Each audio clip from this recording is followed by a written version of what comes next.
Hi, welcome to valuationpodcast.com, a podcast and video series about all things related to business and valuation. My name is Melissa Gragg, and I provide divorce mediation and valuation services in St. Louis, Missouri.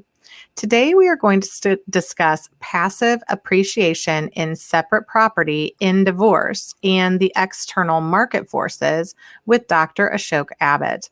He's an associate professor of finance at West Virginia University and founder of Business Valuation Incorporated, where he provides value by determining statistical significance, validating economic models, establishing causality, and providing rigorous empirical support. So major research. Well, and another area that I think is interesting is consumer confidence. Mhm.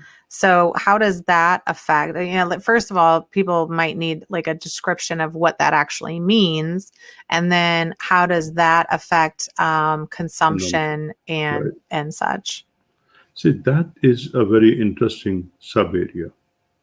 When we say consumer confidence or we say consumer sentiment, these are really two different concepts that just like inflation have been kind of muddled into that same myth.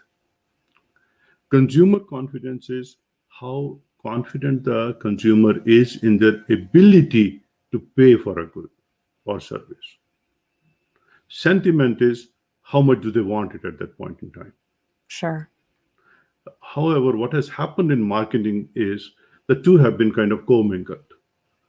Okay, so the terms are interchangeably used. Mm-hmm. And the interesting thing is that once you have looked at the income and employment,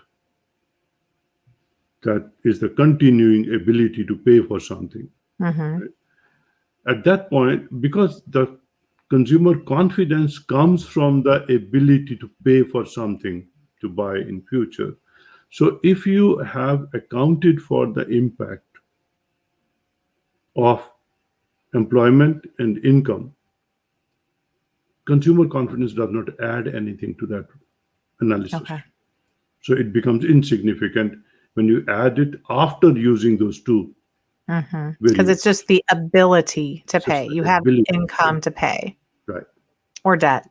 Or debt. So because it's beyond going to be borrow money only if you have the ability to pay it back. Mm-hmm. And what does the lender look for? You walk in and say, I want this loan. They say, sure. Where's your W-2? Let's take a look at it. And how long have you been employed? And how steady the employment history is, how many times they've changed their residence.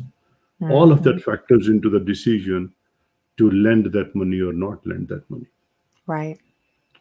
So, and the ability to get that money to pay for the good or service is the difference between buying or not buying the product. Mm-hmm. Absolutely.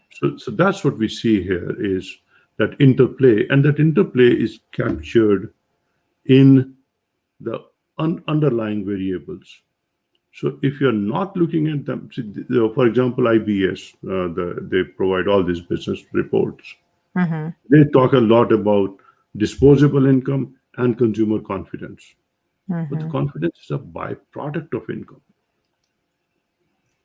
So you're kind of saying it would be duplicative. It would be duplicative. And if you put that in a model, when you're doing a real rigorous analysis, you will find that once you have put the employment and income in the model, confidence level becomes insignificant.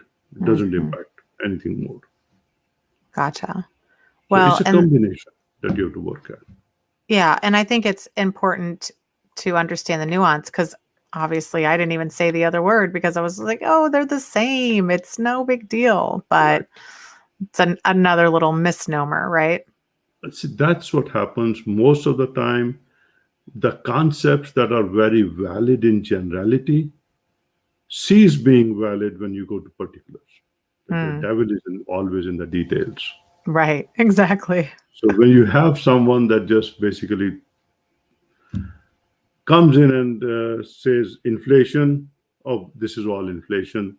We really don't need to look at it. This is all passive. That's when you go in and say, okay, let's take a look. How did inflation really impact this? And then you find, for example, that for new cars, the inflation impact is only about 10% of the increase in inflation. 90% it does not impact that.